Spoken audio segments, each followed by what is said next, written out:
Dieu nous parle. Chaque jour, Charles et Carole vous présentent la leçon de l'école du sabbat.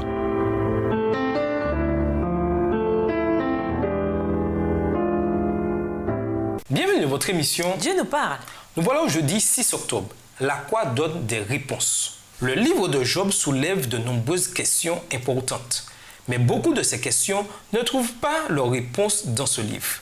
Nous avons besoin du reste de la Bible. Et même alors, nous voyons, au moyen de miroirs, d'une manière confuse. 1 Corinthiens 13, verset 12. Comme nous l'avons vu hier, par exemple, le livre de Job ne dit rien de la manière dont la rébellion de Satan a commencé.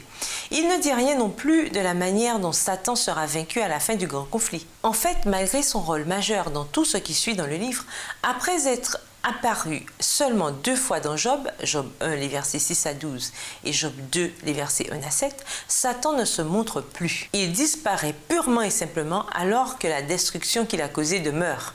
Le reste du livre ne le mentionne même pas. En fait, presque tout ce qui suit dans le livre parle de Dieu et non de Satan. Et cela a du sens car, à la fin, le livre de Job est un livre sur Dieu et sur sa véritable identité. Néanmoins, la Bible ne nous laisse pas sans réponse quant à la question de la défaite de Satan dans le grand conflit. Et la mort de Jésus est centrale dans cette défaite. En quoi les textes suivants expliquent-ils ce que Jésus a accompli et qui doit conduire à la fin du grand conflit? Jean 12, les versets 31-32, Apocalypse 12, les versets 10 à 12, Romains 3, verset 26 et Hébreux 2, verset 14. Jean 12, les versets 31 à 32.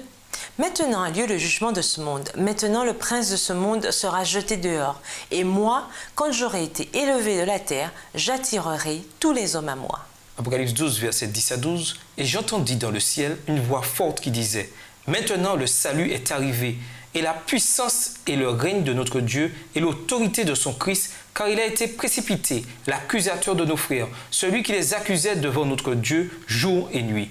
Ils l'ont vaincu à cause du sang de l'agneau et à cause de la parole de leur témoignage. Ils n'ont pas aimé leur vie jusqu'à craindre la mort. C'est pourquoi réjouissez-vous, cieux, et vous qui habitez dans les cieux. Malheur à la terre et à la mer, car le diable est descendu vers vous, animé d'une grande colère, sachant qu'il a peu de temps.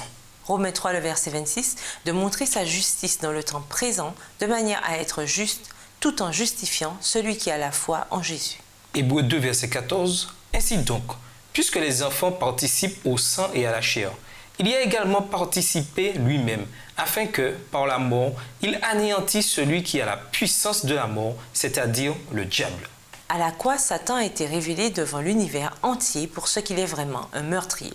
Ceux qui connaissaient Jésus quand il régnait au ciel ont dû être stupéfaits de le voir aussi dégradé par les agents de Satan.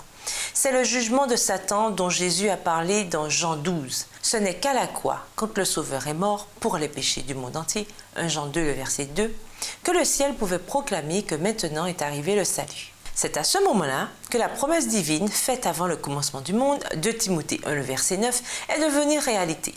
À cause de sa mort pour nous, le Christ a pu être juste tout en justifiant celui qui révèle la foi de Jésus. Romains 3, le verset 26. Autrement dit, à la croix, il a démoli toutes les accusations du diable qui prétendait que Dieu ne pouvait pas faire respecter sa loi, être juste, tout en sauvant ceux qui ont transgressé sa loi, en justifiant. Après le calvaire, la ruine de Satan était assurée. Comment apprendre à nous réjouir de ce que le Christ a fait pour nous à la croix, même dans les épreuves que nous connaissons aujourd'hui dans le grand conflit? Et nous vous laissons avec la question du jour. En quoi le Seigneur est-il une haie protectrice au sein de notre souffrance? Au revoir. Et à demain si Dieu veut. Dieu nous parle. Chaque jour, Charles et Carole vous présentent la leçon de l'école du sabbat.